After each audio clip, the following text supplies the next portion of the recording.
오늘 아침 하나님께서 우리에게 주시는 말씀은 고린도 후서 12장 21절 말씀입니다. 고린도 후서 12장 21절 말씀. 우리 다 찾으신 줄 알고 함께 봉독하겠습니다. 또 내가 다시 갈 때에 내 하나님이 나를 너희 앞에서 낮추실까 두려워하고 또 내가 전에 죄를 지은 여러 사람의 그 행한 바 더러움과 음란함과 호색함을 회개치 아니함을 인하여 근심할까 두려워하노라. 아멘.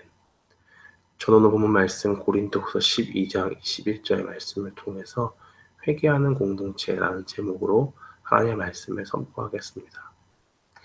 우리가 어떤 특정한 장소에 방문을 하려고 하거나 어떤 특정한 사람을 만나게 되는 경우가 있습니다. 그러면 그 장소나 어떤 그 만나게 되는 사람과 그 느낌을 갖게 되는데 서로 다른 느낌을 받곤 합니다. 어떤 때는 어떤 곳에 갈 생각을 하면은 가슴이 벅차오가 되는 경우도 있습니다. 그러나 반대로 반드시 가야 되는 상황이 있어서 어쩔 수 없이 가지만은 마음치 않고 불편한 경우가 있습니다. 이 사도 바울은 불편한 마음을 가지고 이들에게 나아갈 것에 대해서 굉장히 우려를 하고 있습니다. 사도 바울은 사랑 가운데서 고린도 교회와 멀리 떨어져 있으면서 편지를 쓰게 되지요.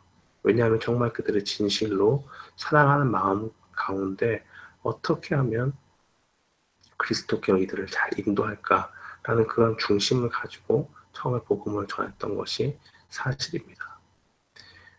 고린도 교회를 방문할 것을 사도 바울이 이야기하면서 내가 거기 가게 되면 어떻게 될까라는 것을 이야기하는 것이 오늘 본문 말씀이고, 사도 바울은 온전히 그들을 그리스도께로 인도하기로 마음먹고 사랑 가운데 그들에게 사역을 하면서 실제로 선의를 몇 가지 베푼 것이 있습니다.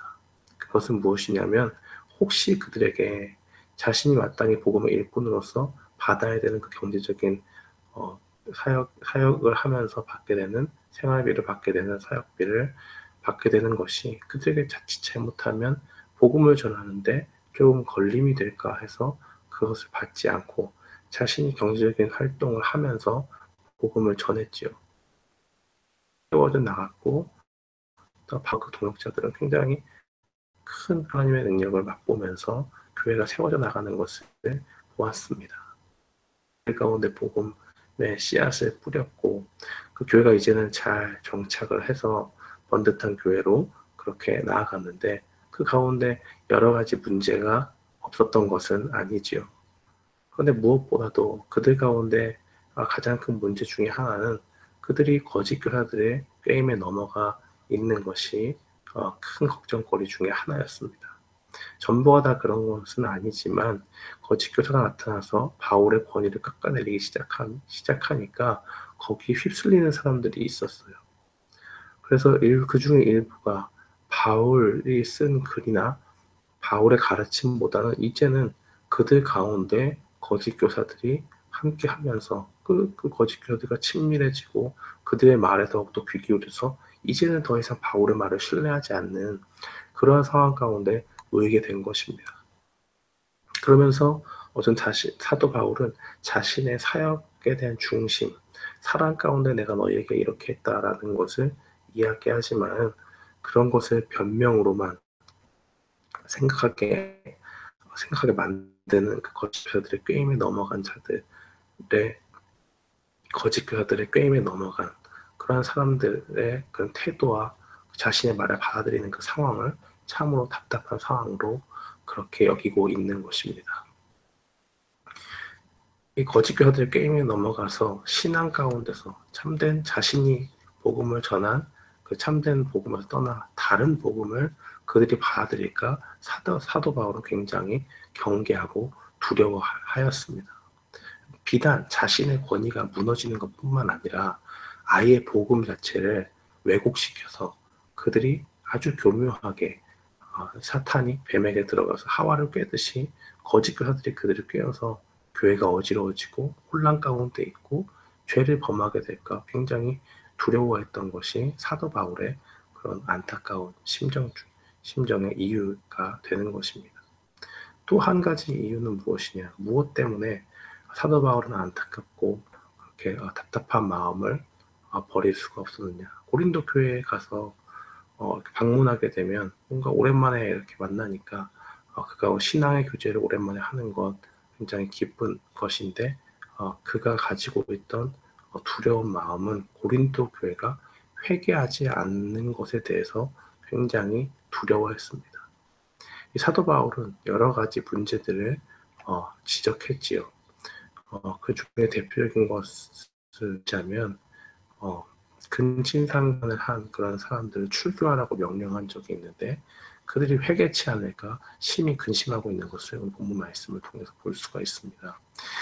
또 내가 다시 갈 때에 내 하나님이 나를 너희 앞에 낮추실까 두려워하고 또 내가 전에 죄를 지은 여러 사람의 그 행한 바 더러움과 음란함과 호색함을 회개치 아니함을 인하여 근심할까 두려워하노라 라는 것입니다. 우리가 흔히 성도라고 이야기할 때는 하나님을 따르는 거룩한 백성이라는 그러한 의미가 내포되어 있습니다. 그 말은 무엇이냐면 거룩하다는 것은 세상의 일반적인 것과 다르다는 것이 분명히 나타나 있고 세상의 어떤 죄와 이런 모든 것에서 구별됨을 의미하는 것이죠. 그런데 세상 가운데서 구별돼야 돼 마땅히 구별돼서 하나님의 그 거룩한 성품을 죄가 없어진 그 성품을 따라가야 되는 그러한 성도들이 지금 어떤 위기에 놓여져 있느냐? 그 가운데 여러 번 당한 그 죄의 문제를 지적당하고 마음 아파하면서 내가 이거 왜 잘 고쳐지지 않을까라는 그러한 중심 가운데 있는 것이 아니라 분명히 여러 번 이렇게 지적을 했는데 그것이 잘 고쳐지지 않을까. 또 진심으로 그들이 회개하지 않고 계속적으로 그 일을 행하는 상황들이 있을까? 그것을 목도하는 것이 굉장히 우려스럽고 걱정스럽다라는 것을 이야기하고 있는 것입니다. 왜 그럴까요? 왜냐하면 사랑하는 성도 여러분, 교회는 무엇이냐? 본질적으로 회개하는 공동체이기 때문에 그렇습니다. 사도 바울은 그들이 회개하기를 원했어요. 진심으로 그들의 죄를 깨닫고 돌이키기를 원했습니다. 왜 그랬습니까? 단순히 그들이 성도로 부르심을 받았다는 것은 그냥 교회 다니니까 거룩하게 살아야지 이런 것이 아니라 그들을 위해서 예수 그리스도께서 십자가에 못 박혀 죽으셨기 때문에 그렇죠. 그들을 위해서 아들을 아끼지 아니하시고 하나님께서 십자가에 피 흘려 돌아가시도록 예수 그리스도를 보내시지 않았습니까?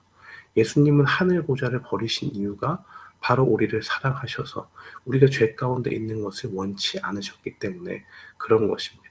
우리가 스스로 죄의 문제 해결할 수 없기 때문에 그가 성부 하나님의 그 구원 계획을 성취하시려고 마땅히 하늘 보좌에서 영광을 받으셔야 하지만은 가져도 버리고 사랑 가운데 십자가의 고난을 감당하도록 또 죽음과 부활하심 또 다시 오시는 그러한 모든 역할까지 감당하시기 위해서 예수 그리스도께서 오신 것 아닙니까? 그 예수 그리스도께서 십자가에 달리신 것 그것을 분명히 우리가 기억한다면 우리가 죄 가운데 회개하지 않을 수가 없을 것입니다. 그렇기 때문에 사랑하는 성도 여러분, 우리가 이 말씀을 보면서 기억해야 될 것은 무엇입니까? 우리 가운데 작은 죄가 있더라도 이 모든 것이 완전히 박멸되도록, 완전히 끊어지도록 날마다 우리 자신을 살피는 것이 중요합니다. 어떻게 살펴야 되느냐? 하나님의 그 크신 사랑을 기억하고 예수 그리스도께서 우리를 위해서 죽으셨다는 사실, 그것이 바로 하나님의 사랑 가운데 행해진 일이라는 것을 분명히 기억하는 것이 필요합니다. 우리가 받은 은혜가 크다라고 그렇게 생각하면 보통 사람들은 그것을 가지고 일반적인 원리에서도 살펴보면 그 은혜를 어떻게 갚을까 궁리를 하잖아요. 하나님께서 우리에게 주신 은혜가 얼마나 큰지 우리가 날마다 묵상하는 것이 필요합니다. 우리가 받은 은혜가 많다고 생각한다면 결코 하나님을 등지고 죄 가운데 행하는 일은 해야 되는 줄 믿습니다. 사도 바울은 이렇게 걱정하고 우려하고 있는 것이죠. 우리가 교회에 생활하는 가운데서 이 땅을 살아가면서 분명히 기억해야 될 것이 있습니다. 그것은 바로 교회가 회개하는 공동체고 우리가 하나님의 은혜를 깊이 체험하고 그것을 묵상할 때 온전한 죄 가운데 머물러 있는 것이 아니라 진심으로 회개하고 주님께로 다시 나아갈 수 있습니다.